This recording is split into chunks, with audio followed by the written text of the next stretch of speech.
ನಮಸ್ಕಾರ ಎಲ್ಲರಿಗೆ. ನಾನು ಇವತ್ತು ನೋಡ್ರಿ ಸೂಪರಾಗಿರುವ ರಾಗಿ ಗಂಜಿ ಹೆಂಗೆ ಮಾಡೋದು ನೋಡನ್ರಿ. ಬಿಸಿಲಂತರೂ ಸಿಕ್ಕಾಪಟ್ಟೆ ಐತ್ರಿ. ಯಾವ ಅಡುಗೆ ಉಂಡ್ರೋ ಬಾಡಿ ಫುಲ್ ಹೀಟ್ ಆತೈತೆ. ಅದಕ್ಕೆ ಈ ಥರ ಗಂಜಿ ಕೊಡ್ರಿ, ಮಸ್ತ್ ಆತ್ ನೋಡ್ರಿ.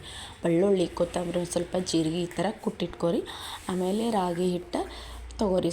ನಾವು ಒಂದು ಸ್ವಲ್ಪ ರಾಗಿ ಹಿಟ್ಟು ತೊಗೊಂಡು ನೋಡ್ರಿ. ರಾಗಿ ಹಿಟ್ಟು ಚೆಂದಾಗಿ ಬೊಗಾನಿ ಒಳಗೆ ಹಾಕ್ಕೊಂಡು ಒಂದು ಸ್ವಲ್ಪ ಎಣ್ಣೆ ಹಾಕ್ಕೊಂಡು ಬೆಳ್ಳುಳ್ಳಿ ಈ ಥರ ಜಜ್ಕೊಂಡು ಆದ್ಮೇಲೆ ಏನು ಮಾಡ್ಕೋರಿ ಅಂತಂದ್ರೆ ಚೆಂದಾಗ ಬೆಳ್ಳುಳ್ಳಿ ಹಿಂಗೆ ಎಣ್ಣೆ ಒಳಗೆ ಕುದಿಬೇಕು ನೋಡ್ರಿ. ಆನಂತರ ನಿಮ್ಗೆ ಎಷ್ಟು ಬೇಕಷ್ಟು ನೀರು ಹಾಕೋರಿ. ಗಂಜಿ ಮಾತ್ರ ಸೂಪರ್ ಆತೈತೆ ನೋಡ್ರಿ. ದೇಹಕ್ಕೆ ಭಾರಿ ಒಳ್ಳೇದ್ರಿ. ಇದು ತಂಪಿರ್ತೈತಿ. ಸಣ್ಣ ಮಕ್ಕಳಿಗೂ ನೋಡ್ರಿ ಸ್ವಲ್ಪ ಹಿಟ್ಟು ಹಾಕೋರಿ. ಜಾಸ್ತಿ ಹಿಟ್ಟು ಹಾಕ್ಕೊಂಡ್ರೆ ಫುಲ್ ಗಟ್ಟಿ ಆತೈತೆ ರೀ. ಒಂದು 4 ಗ್ಲಾಸಿಗೆ ಇಷ್ಟ ಹಿಟ್ಟು ಹಾಕ್ಕೊಂಡು ನೋಡ್ರಿ.